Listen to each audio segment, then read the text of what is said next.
Hey, what's up, everybody? It's Dante from Bleu Magazine. Today we're here with some would say a rising star in the film industry, but he does have plenty of experience in the industry, entertainment industry, a creative, filmmaker, writer, actor, pretty much does it all, both on camera and off camera.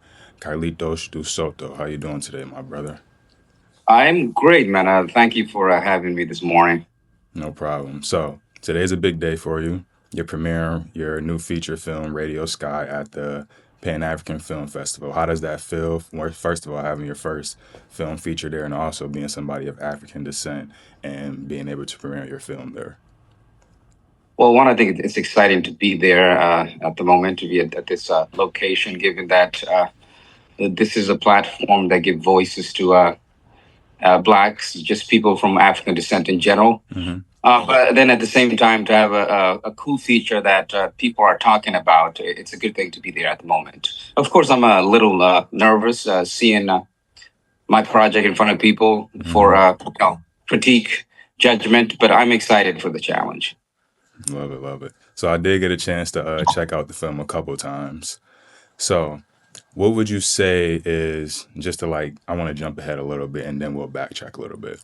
So after the festival and after people get to see it for the first time, what do you want them to feel after seeing it, and what do you want the talks about it to be?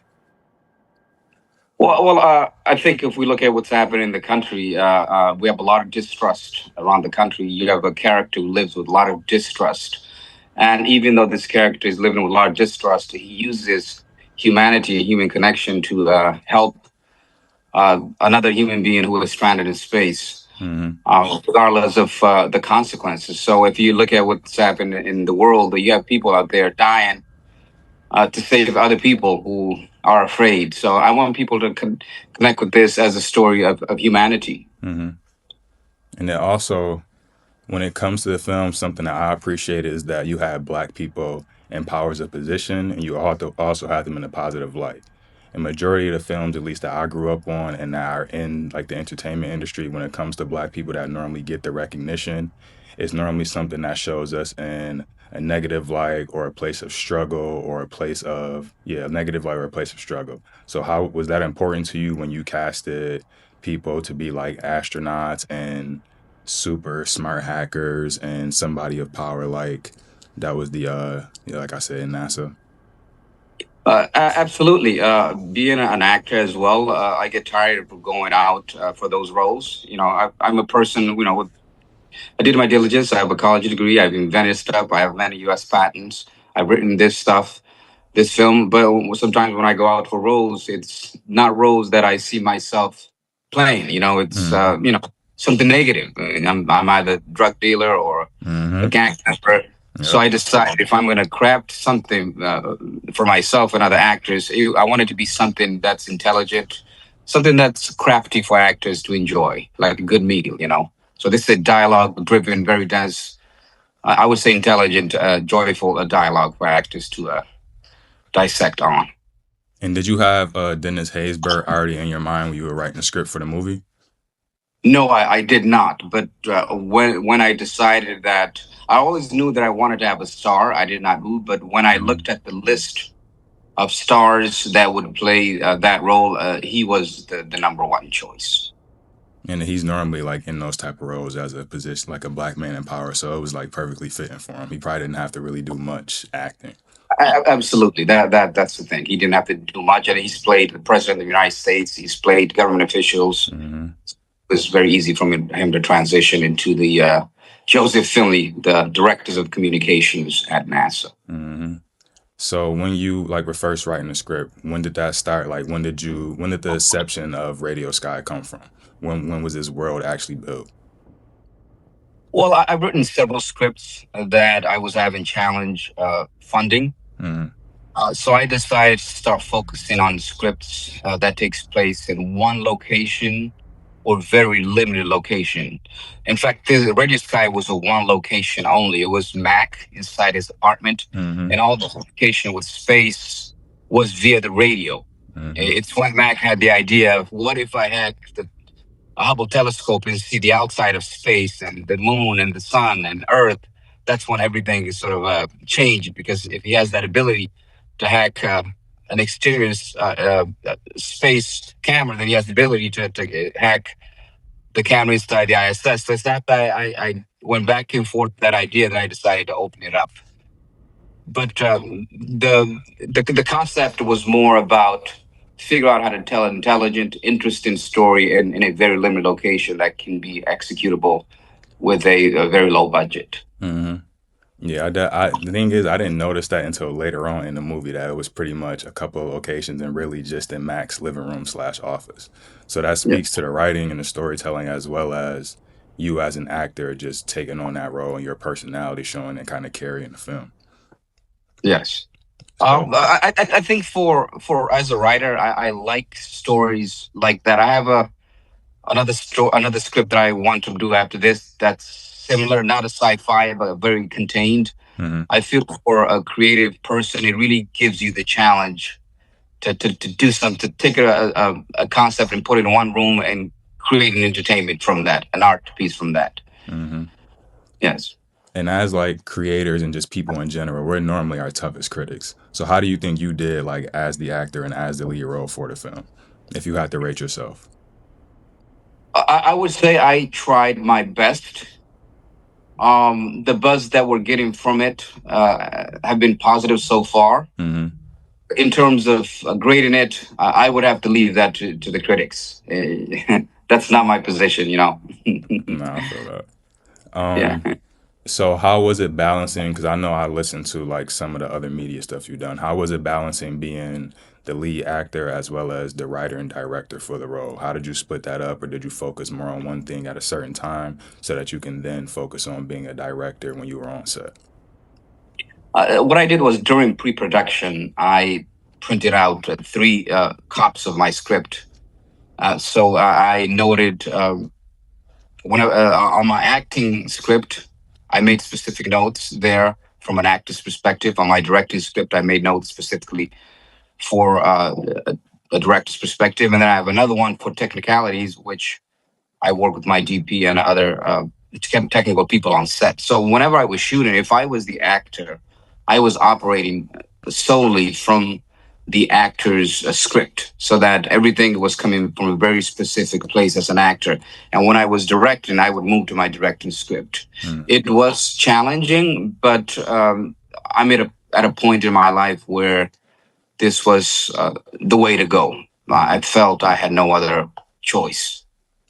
What aspect of the creation process do you enjoy the most? At the moment, I would say all, but the first dream is acting. Okay. So you Yeah. started off wanting to be an actor and then you got into writing as far as like Yes, the I origin started out. story? I actually began doing acting when I first came to U.S. In high school. I was still in bilingual course, Mm-hmm. and then I came here for college to Los Angeles. I majored in theater. So, and then after that, that's when I began to learn the industry. That just being an actor is not enough. That's when I began taking screenwriting classes. And then from then I evolved and I went to New York Film Academy and took film courses there. Mm-hmm. Yes. Got you. And you did say something about, did you tailor the script for it to be more low budget, or did you then then go back on the script and change some things because you knew that you wouldn't be able to have maybe a bigger budget like you expected to? Because this is my third or fourth script. I wrote the script specifically low budget, high concept. Mm-hmm. So put it in one room, but then the concept has to be something that appears to be major. Mm-hmm. So I specifically wrote this script to execute it under the budget that I used. Got you. And Yeah. Radio Sky is definitely more, it's like slower paced in terms of the storytelling and writing, but it's intentional. And in this world where everybody has like a shorter attention span and everything is really like fast paced edits, fast cuts, is that something that's intentional, like just for this film, or is that your style in terms of being a writer and storyteller in general? I would say for this film, given that this was done from one perspective as an artistic piece, a guy in his living room, you know, trying to access the International Space Station. I feel even though the pacing is not as fast as your typical thriller, but once you engage in the story, you're able to stay focused. Hmm. I think the industry changes. With social media, we have different facets. As a writer, and I'm sure other writers, you have to focus on the material and telling the story rather than just tell something quick, just so people's attention span can be able to keep up. Because at some point, these are faces that keep changing. So my focus is to execute the best script that I could at the moment. Gotcha, gotcha. How similar would you say is, because you have to get into character to be Mac. So how similar would you say is you in real life in person versus your character Mac? Are there any similarities to those characters, or or you as a person, him as a character? I would say, as a humanity, I would be the person that would put it all on the line to help somebody else. Hmm. But in terms of characteristics, no, no, I'm not. I'm not a hacker. I'm not a nerd. I'm not a computer Hmm. guy. I'm a guy who dances. Yeah. My friends and I, we travel around the country. We dance. I don't see Mac doing that. Hmm. Are you in a Grey Goose like Mac too? What do you? Yeah, yeah, I got you. yeah. So, just in terms of like there's a couple things I noticed just as an editor myself. Something I really enjoyed was the lens flare or like the lighting that you use when Mac pulled up to pick up Rosa. Was that something that was intentional, or did it kind of just happen that way? I mean, we did a lot of special effects on this film, about 1,000. So a lot of it were intentional. Some of them were things that just happened that we thought, let's keep it. Hmm. Gotcha. So, just kind of wrapping up a little bit. Do you have any like specific, because I like to ask this to like any other black people in the entertainment industry, for any filmmakers, young black entrepreneurs, or people in the entertainment industry, what words of wisdom would you give them from your experience being in it that you think will help them and maybe help them maneuver through some obstacles that you've went through just faster or better? I would say develop a great frame of reference of quality in all aspect of filmmaking. And if you're writing, directing, acting, make sure everything you try to do it with quality, because if you're doing an independent feature, low budget or short, you're already on the negative end, because it's very hard to execute anything in film without having the funds. So develop a sense of quality in everything that you do, and don't sacrifice that. And then the second thing I would say, to do a film, to do something of this caliber, it requires you to take risk. Just know that everybody that once did it, they were afraid, they had doubt, but they Hmm. took the leap. Hmm. So if you're a filmmaker out there and you want to do it, but you feel I can't do it because I'm afraid or I don't know how, just know that we all felt that way.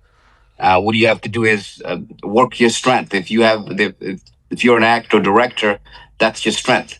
If the rest of the components of filmmaking is not your strength, hire people with those strengths, and you'll see that it will work out. For sure. And just last question, wrapping up. When you look back, when anybody looks back on your legacy as a filmmaker or as somebody in the entertainment industry, what do you want them to be able to say about you, and what impression do you want to be able to leave on people and the entertainment industry? I want them to say this guy cared about what he put out there. I'm not interested in just putting anything out there just for likes and fames. Hmm. I want them to say this guy really cared. He was a true artist, a true creative. He's someone that put things out there that impacted people in a positive manner, especially people of color and black descent. Love it, love it. And is there an underlying message in Radio Sky that anybody should maybe look out for, besides the general plot that everybody can kind of besides the general plot that anybody can kind of see after they finish or watch the movie? Is there any underlying message that people should look out for if they're gonna watch it again?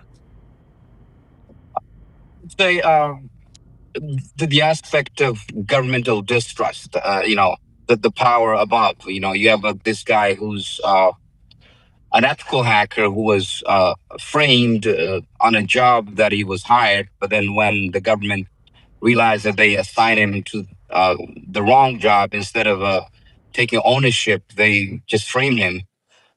So I would say that the underlying message is, you have to fight sometimes. Just because authority is there making rules, making demands from you, you have to fight for your freedom. I love that. Government distrust. I like that. All right, man. I ain't gonna take up too much of your time. I know it's gonna be a busy day for you, but we definitely appreciate you over here at Blue. Wish you for a successful premiere. And like I said, I love the film. I watched it a couple times, so I think you hit the nail on the head, especially hearing what the underlying message is behind it too. Thank you very much, and hopefully maybe we can meet when you're in LA. Most definitely, man. Have a good one. Stay safe. Thank you, my man.